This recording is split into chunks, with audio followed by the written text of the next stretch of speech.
This podcast is not a substitute for a relationship with a mental health professional.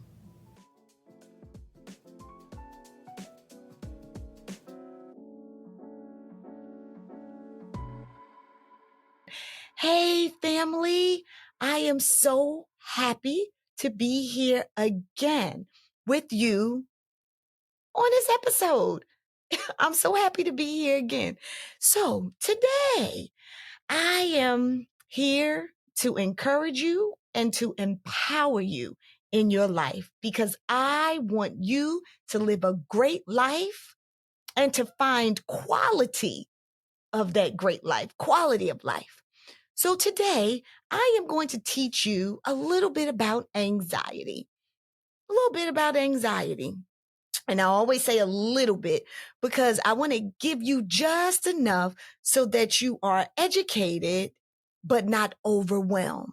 And remember, I want to talk to you just as if this is something that you have been doing for all of your life. I don't want this to be off-putting. I don't want you to feel like it's like I'm speaking in another language. No, we see each other. We see each other. And so, as I said, I want you to be empowered with this information. So we'll talk about anxiety. On the very first episode, I believe I talked about the difference between mental illness and mental health, because this lifestyle that we are a part of, family, is the mental health lifestyle. We are making mental health our lifestyle. In that episode, I talked about anxiety, but I only talked a little bit about it. I talked about all different mental illnesses, mental disorders. So I wanted to talk a little bit more, and I'm going to tell you why this was the first disorder that I decided to talk about. It was because one of you, family, wrote in to the podcast and you asked the question. So I'm going to tell you what the question was. But guess what? Before I do that, what I need you to do, family, is to click that button. What is it? The subscribe button, and ring that bell so that every time there's a new episode, you will be aware that you get a notification, because we in this together. I need you. And hopefully one day you'll say to me, well, Andrea, the information that you give me is helpful to my life, and I want it in my life. So then hopefully we can help each other. So keep me here by liking it and hitting that bell for the notification. And you can do that on YouTube and on your podcast, wherever podcasts are found. So let's get back to the question. The reader sent in a question and she said, I would like to know, Andrea, how do I handle anxiety if I don't want to take medication?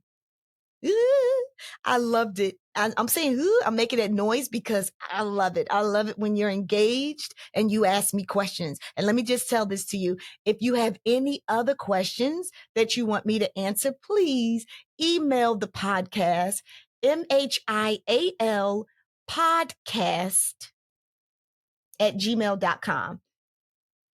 MHIAL podcast @gmail.com. So that's the email to the podcast. So let me tell you a little bit about, first, I'll start off with anxiety. Even though I talked about this before, but I always love to give this example, the whole example of just being a little person. I like to start back there when let's just say you were a little person and you were in school and it was time for a play. Like there was a play that you were supposed to have. And let's just say all of the kids were lining up to go, do this school play. And as you were in line, the teacher told you that they wanted you to be a lion. They wanted you to be a lion. And so now it was time for you to get on stage, and all of you were lining up, all the little kids, you and your friends, and everybody got these butterflies in their stomach. You had the butterflies in your stomach. Okay, that makes sense because we're nervous.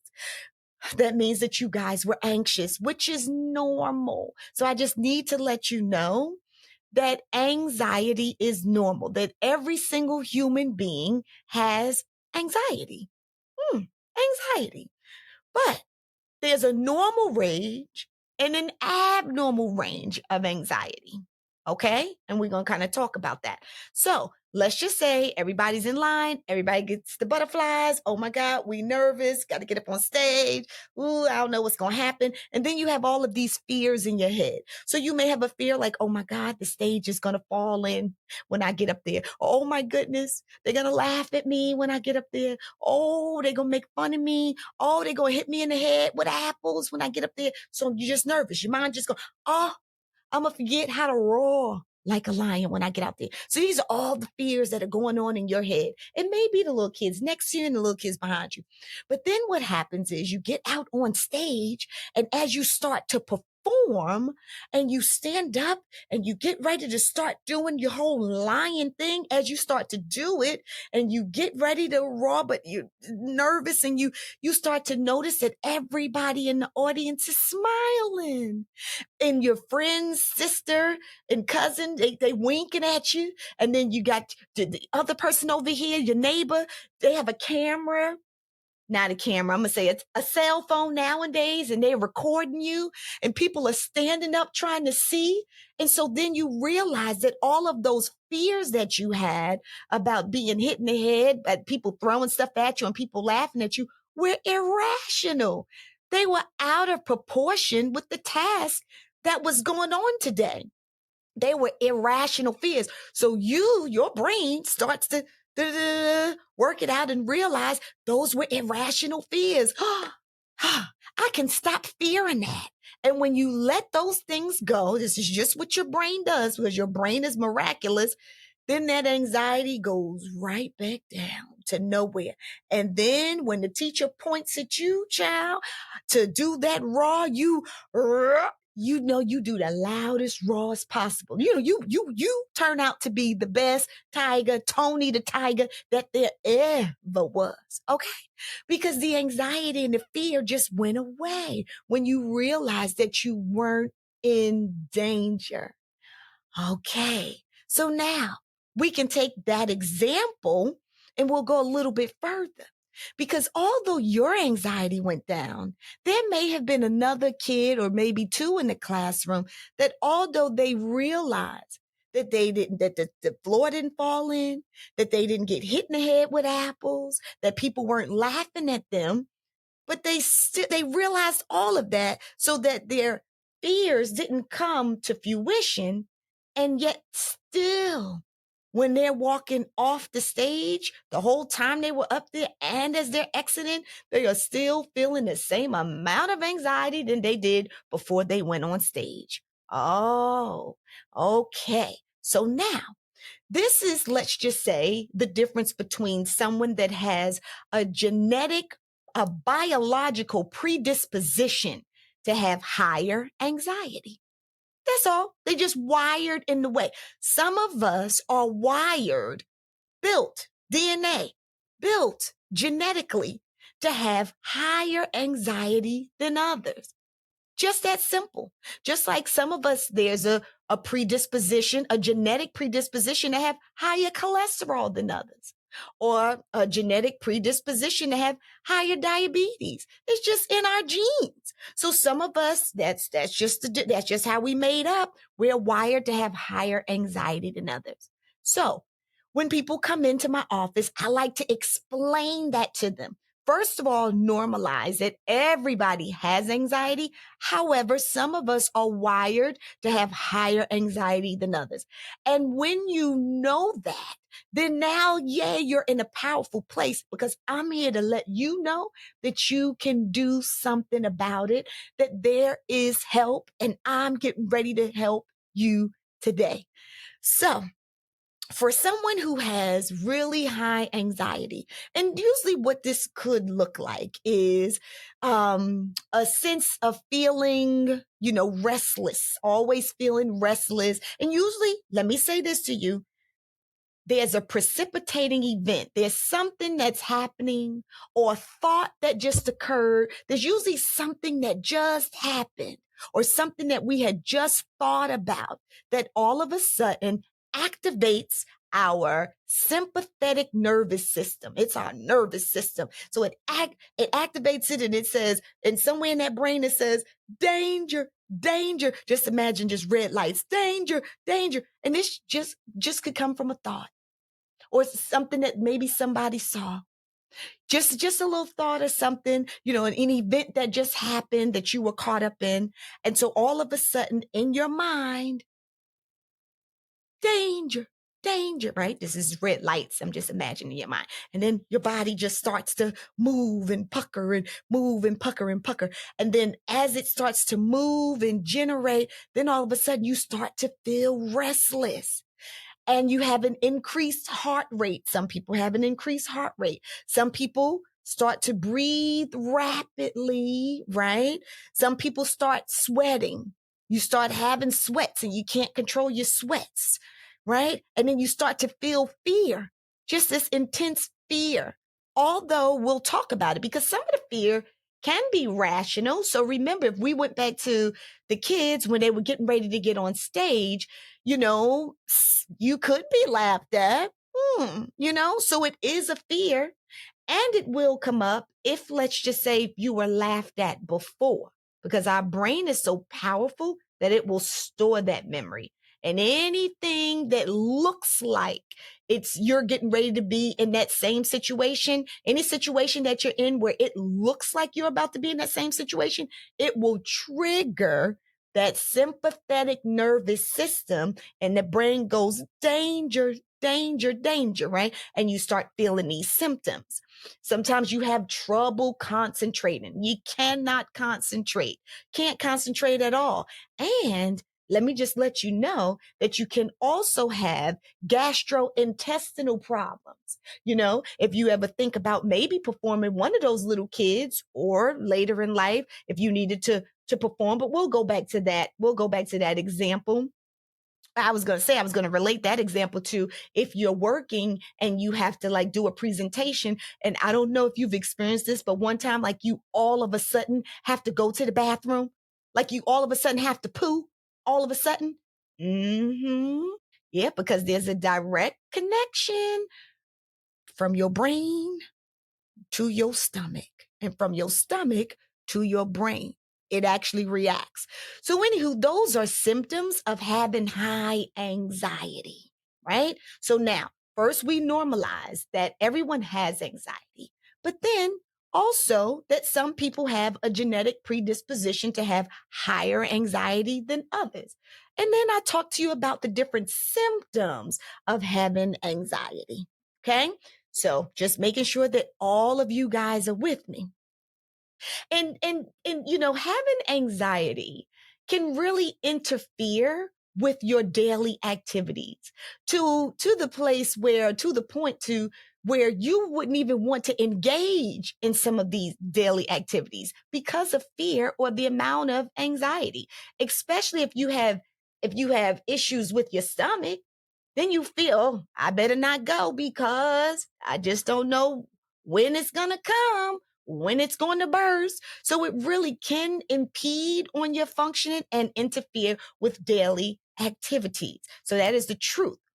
But this is what I like to do to teach you how to manage anxiety. Because just because some of us are wired to have higher anxiety than others does not mean that it has to stop you from living a life.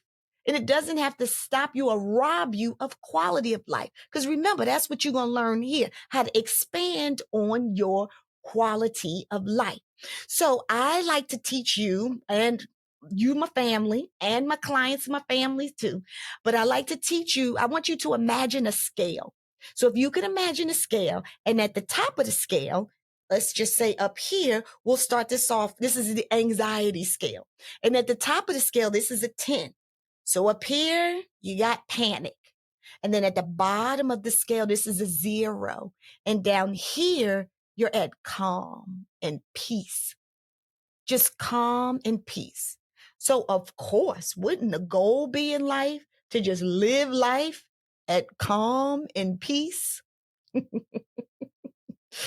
That's the goal. I don't know how many people do that, but that's the goal, because life happens. Stuff happens in life, to raise that anxiety, that scale all the way up, peaking, peaking, peaking. However, but the goal is to keep that anxiety, that scale, to keep your numbers as low as possible. So I'll tell you this.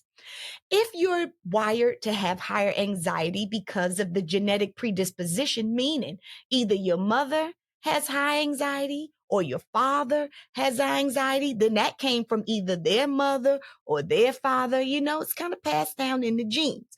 So if there's a genetic predisposition, then let's just say when you wake up in the morning, if we went to that scale, you would probably be on that scale. So remember, you got calm and peace. Now, some people wake up and they had a 0 or they're 0.5. They just wake up and they don't have a bit of anxiety. It's all the way down. And it would take an event to actually get a spike out of the anxiety. But for people who are wired to have higher anxiety, when you wake up, you may wake up at a 3. This is you just woke up, put your foot on the floor, and your anxiety already at a 3. So you're like, oh, okay, all right. But I want to tell you, instead of being mad, don't be mad, be glad, because I got you. So if you know that, as soon as you get up now, what that looks like is I'm already looking for a reason to be scared. I'm already looking for a problem. I'm already looking for a reason to find something to not like or that's going to go wrong. I'm just searching. That's usually an indication of that.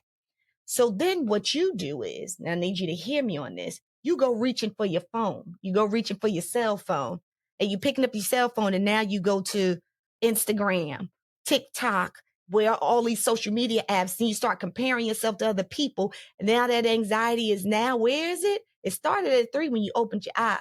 But now that anxiety is already at a 5. Now remember, 10 is panic.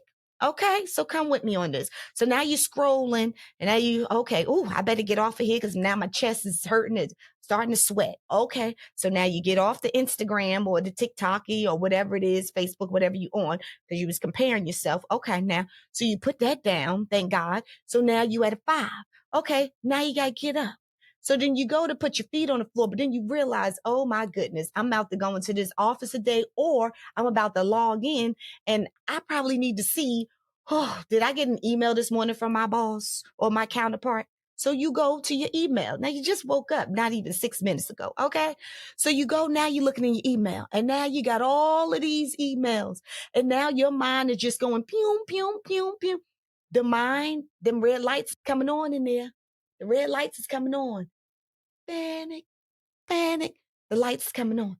So as the lights on the inside, y'all, catch me, stay with me. The lights coming on, panic, panic, because now I'm seeing all of these things in this fear. I got this intense fear. And this is your subconscious, honey. Your subconscious is working with this anxiety. So the subconscious is, am I going to be enough? Will I be able to finish this in time? Will I get ready to do this project? Oh my gosh, I got a meeting with this person. I don't even like him. Oh my goodness, I got a meeting with this person. I have to hand her over. You starting to go run down the rabbit hole of all of the worst case scenarios. So where's that anxiety now on that scale? It's at a 7.5, almost an 8. Remember, panic is at the 10. Okay, so now you at a 7.5 and you ain't even started your day. All right, then you get up. Now, let's just say you get up, you get in the shower, hopefully, you go to put your clothes on or whatever that deal is. Let's just say, because life happens. You get ready to go to your car if you have to drive into work nowadays and you see traffic. Now you thinking, I got a meeting. So now, am I going to get there? How can I reroute myself? Where's that anxiety at now? It's at an 8.5. Y'all remember, 10 is panic, a panic attack. 10 is at the top. Anxiety attack is at the top.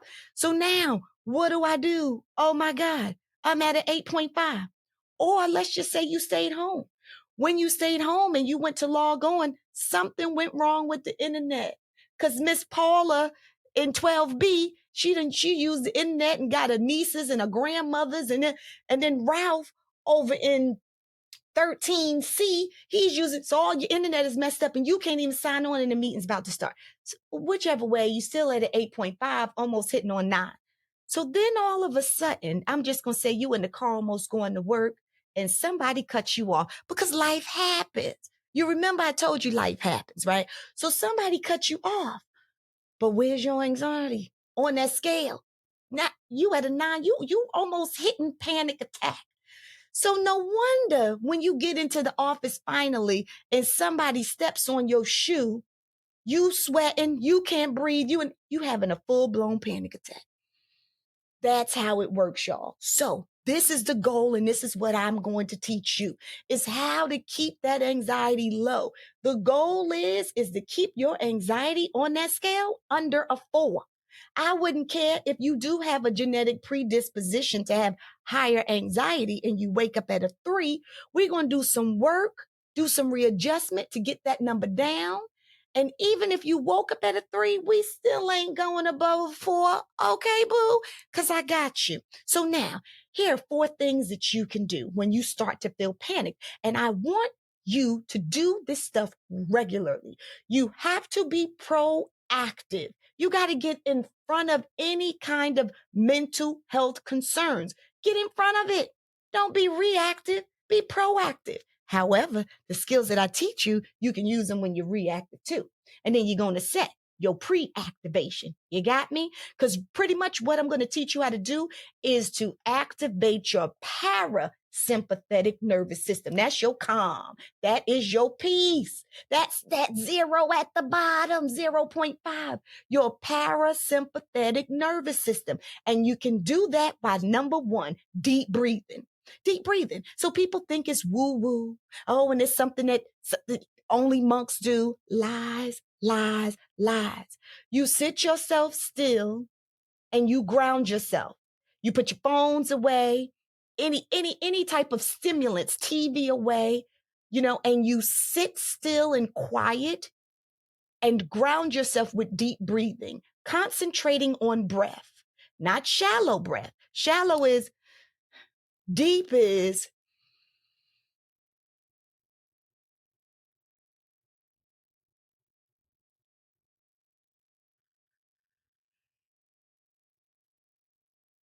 So when you think of a deep breath, just imagine a balloon being inside your chest and you want to fill the balloon all the way up and then hold it and then release that air out of that balloon. That will reset your parasympathetic nervous system. That will bring you to calm and peace. If you say, okay, Andrea, if I can do that, then what else? I want you to exercise. I need you to get into a regular exercise routine. Walking is amazing because walking is grounding. Get out and walk. Move your body. I'm not talking about high intensity for anxiety. I don't need you going off the wheels, off the road, off the highway. I need you to ground.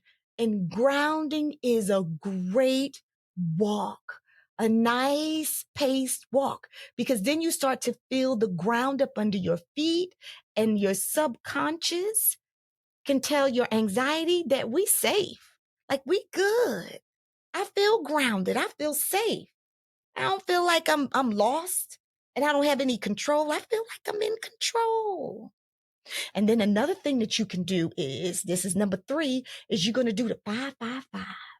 So anytime that you are high on that scale, when you high, you was at that 9, you was at that 8, anything over a 4, I want you to kind of stop. You can do your deep breathing. You can do your walking. That's going to bring you down. That's going to bring you down.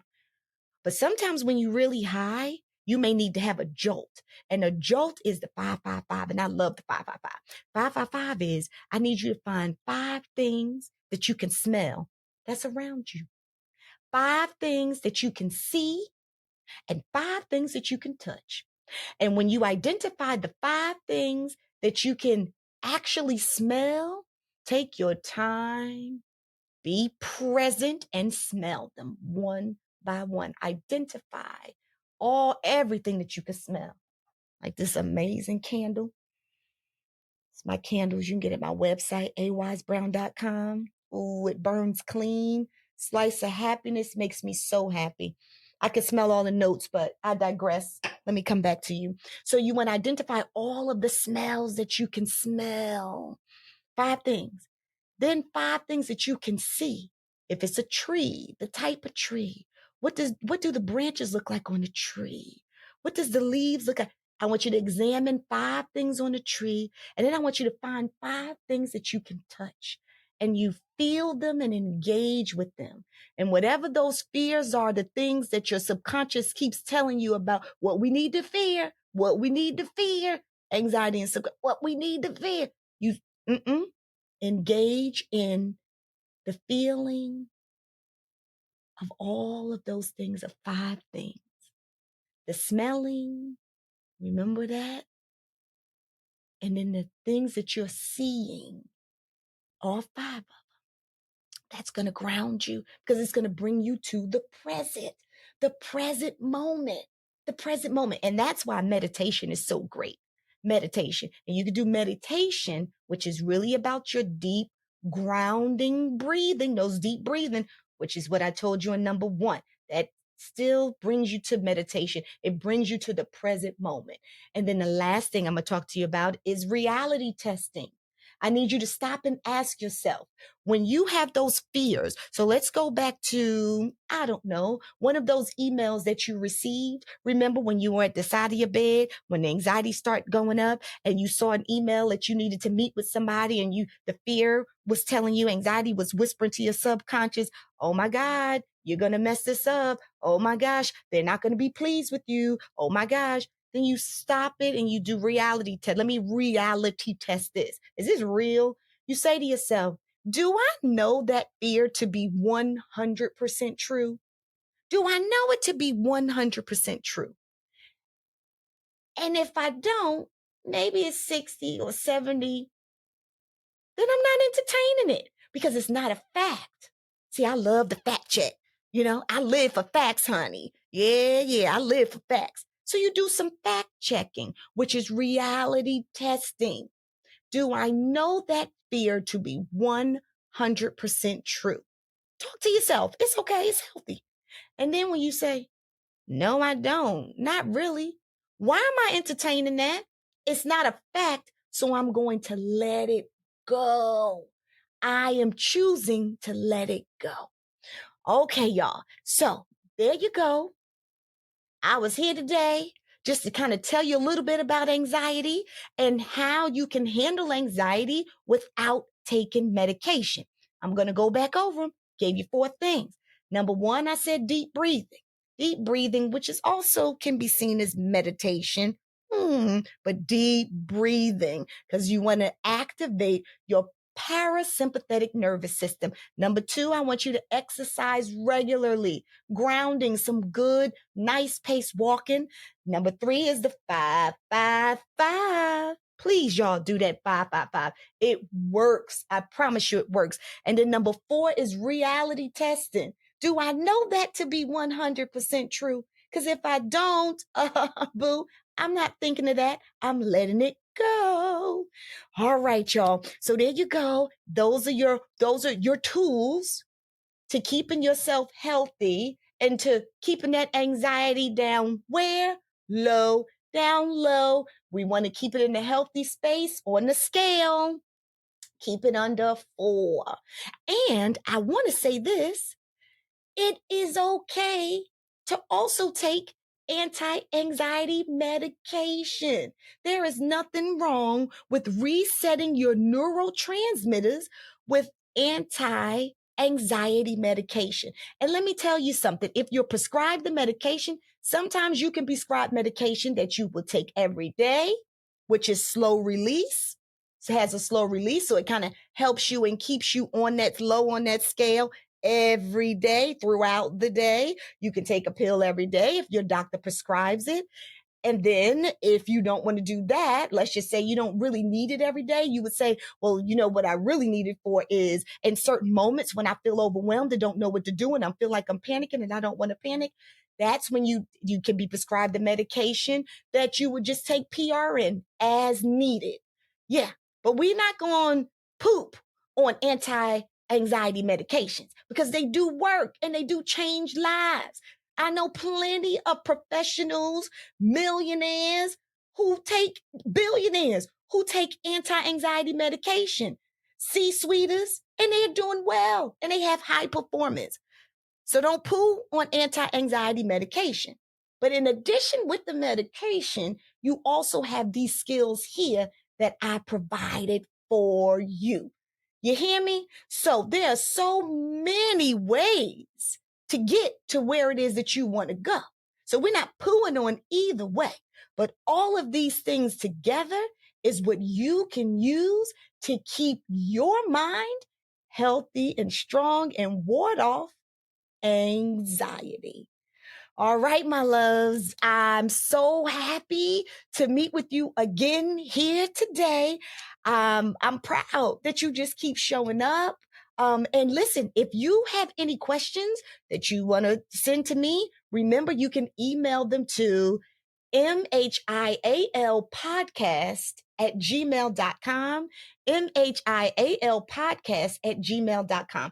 Email your questions. Please follow the podcast on social media, and that's spelled out. Mental Health is a Lifestyle Pod. Mental Health is a Lifestyle Pod.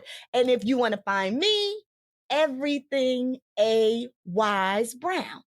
A is in Andrea, wise because I'm smart, and brown because my face is brown.